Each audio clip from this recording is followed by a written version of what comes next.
মাকে মারতে পারি না। বলি ও মা, তুই তো আমার মা।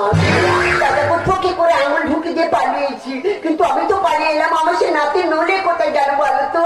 এই নলে, নলে নলে গেছে পুরো ভুলে। তেমন কাঠ বাদামের মতো দাঁড়িয়ে আছে দেখো। এই রাম ছাগলের মতো দাঁড়িয়ে আছিস কেন? তোর গোলায় দড়ি দিয়ে ধুলে। দেখেছো, নিজে যাবে আমাকেও গর্তে দেবে। হ্যাঁ আমি পুরো ঢুকে যাবো। দাদা কি বলবো, এমন কাল মুখো, একে নিয়ে যেখানে গেছে পুরো ছাটা খেয়ে তবে ফিরেছে। দাদা গো এক জায়গায় বিয়ে দিতে নিয়ে গেলাম, খুব সুন্দর পাড়া, পুরো ঐতিহাসিক পাড়া। জানো পাড়াটার নাম ছিল ভাতারমারি পাড়া। কত সুন্দর বলো তো। বিয়ে দেওয়া প্রায় কমপ্লিট, মানে কপালে শুধু ওই সিঁদুরের স্ট্যাম্পটা মারবে। দাদা গো দাদা, হঠাৎ কি হলো বুঝতে পারিনি। পেছন থেকে মেয়ের মা ছুটে এসে দুজনের ধুতি খুলে নিয়ে লাঠি মেরে পানা পুকুরে ফেলে দেবেন।